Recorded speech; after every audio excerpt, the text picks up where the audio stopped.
In this video we're going to use triple integral to work out the volume of this solid. So this surface here is this surface here, and you've got your vertical plane. Hang on, you've got your vertical plane, you've got your vertical plane, you've got your vertical plane, which is given by this thing here. So before we look at the volume of this solid, let's try and understand what these surfaces actually look like. So let's look at this one first. So so looking at the vertical plane, hang on, looking at this vertical plane. So imagine this is like a vertical sheet of paper, and what does that vertical sheet of paper look like? So this is your Z and this is your X. So so looking at this, remember cos looks like this. The cos graph looks like this. So in degrees, this is 90 degrees here.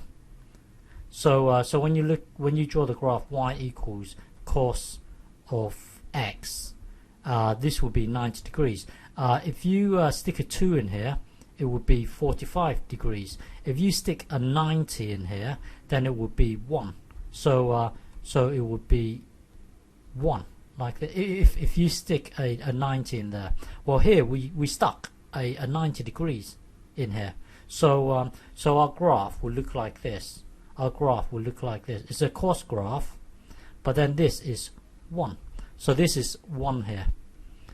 So so the ZY plane will look like this. The ZX plane will look like this. And this is 1 here, and this is also 1. So this is 1 and this is 1.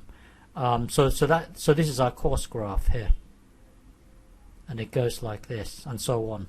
So looking at this, the absence of a y would mean that you're going to get a trace along the y direction. So what that means is let's say y equals 1 is here. Y equals 1. This is y equals 1, and then you're going to get, hang on, y equals 1. So this curve here will also satisfy this equation. Let's look at y equals 2. So y equals 2 is here. So y equals 2, let's just imagine it's here. Y equals 2. Hang on, let me just hold my breath. Okay, so so you can see you're going to get a trace. This curve here will also satisfy this. So this surface here is really well, you're going to get a curve all the way around here. So when you look at y equals 3, hang on, y equals 3, this curve here will also satisfy this. Remember, you're going to get a trace in the y direction. Okay, and looking at this, let's look at the xy. Let's look at the xy plane. So looking at the xy plane, so that's this bit here. It's going to look like this. It's going to look like this: 1 and 1. Intercept of 1, gradient of -1. So it looks like this. That's why you've got this line here. And the absence, looking at this surface, the absence of a z means when you look at an elevation where z equals 1, this is going to give you this line here, and this line here will also satisfy this equation. So the absence of a z means you're going to get a trace along the z direction. So if you look at an elevation of z equals 2, let's just imagine z equals 2 here, this will also satisfy this this equation. So you're going to get a plane, basically. You're going to get a plane along here. So we're going to work out the volume of this. Anyway, let's set up our volume. V equals triple integral, and let's do it with respect to z first, and then we can choose y or x. It really doesn't matter.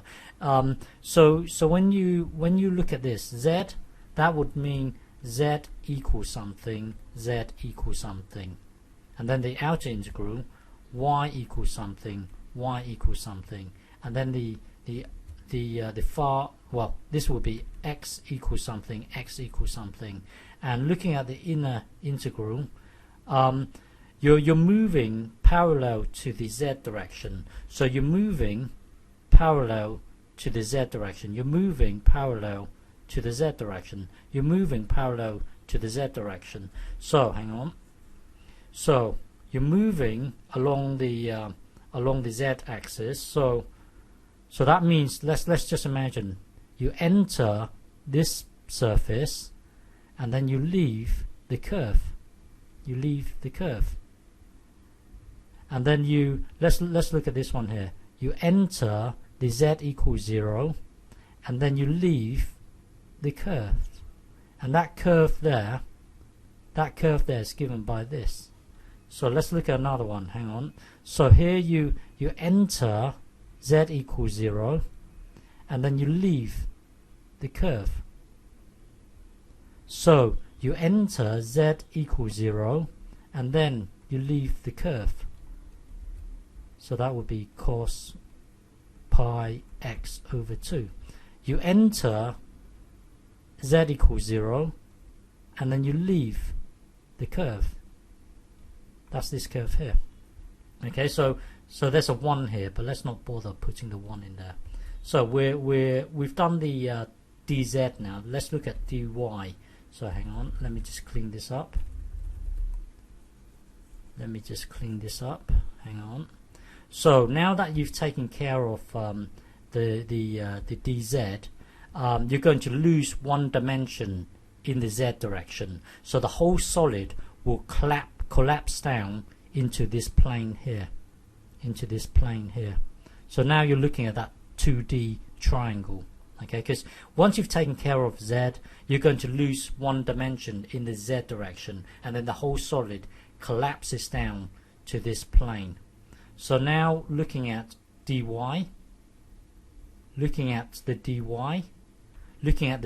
that means you're going to move parallel to the y-axis.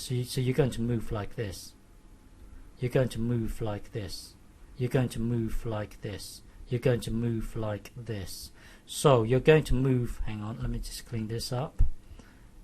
So you're going to move like this. You're going to move like this, but you enter y equals 0 and then you leave that diagonal line, which is y equals 1 minus x. You enter y equals 0 and then you leave that diagonal line. You enter y equals 0 and then you leave that diagonal line. You enter y equals 0 and then you leave that diagonal line. You enter y equals 0 and then you leave that diagonal line. So it's given by this. And then hang on, let me just clean this up. And then now that you've taken care of the dy, you're going to lose another dimension in the y direction. So remember, we were at this plane here. Now that we've taken care of y, the whole plane here will collapse down into a line, because you lose a dimension in the y direction. So you're going to collapse down to this line here. You're going to collapse down to this line here. So now taking care of x, you're actually integrating from x equals 0 to x equals 1. So this is how you set up your triple integral. So the volume is given by this. The volume is given by this. The volume is given by this. Okay? So now integrate this, looking at the inner integral, integrate it with respect to z, that will be z, and then you're integrating from 0 to this thing, 0 to this thing, and then put this into here, and then take away, put this into here, that will then give you this. And then do whichever way you want. We are now integrating with respect to y, and this whole thing here is a constant. It doesn't contain y, so I can actually take it out of the integral. So that will then give me this. So all I have to do is integrate the y. So when I integrate y, integrate the 1 with respect to y, it would just give me y from 0 to this, from 0 to this. So that will then give us when you put this into the y, that will then give you this. And then remember, this is a constant. This is a constant. So so now this times this times this will then give you this. So now it's just a matter of integrating this. Hang on. This is easy to integrate. This you've got to use integration by parts. So using integration by parts, it will then give you blah blah blah blah integrating by parts. This thing here will then give you this whole thing here. Okay, so hang on. So when you integrate this, it will give you this thing here, which is easy. That's the easy part. And then integrating by parts, this thing here will then give you this whole thing here. Okay, so I'm expecting you to be able to integrate by parts. I'm expecting you to be able to do that. So anyway, integrating it will then take us to here. So now put 1 into here. So sine of pi over 2. Sine of pi over 2. This is pi here. Pi over 2 is 1. Is 1. So this block here is 1. 1 times this thing here will then be this block. And then put 1 into here. So this block here will be 1. And then put 1 into here. So this thing here will then be 2 over pi. And then put this 1 into here. Cos of pi over 2. This is pi here. Cos of pi over 2 is 0 here. So so this thing here will be 0. So this is 0 here. And then take away and then put this into here. That will then give you this. And then put this into here. That will then give you this. Put this into here. That will then give you this thing here. So overall the volume is given by this thing here, 4 over pi squared. Okay.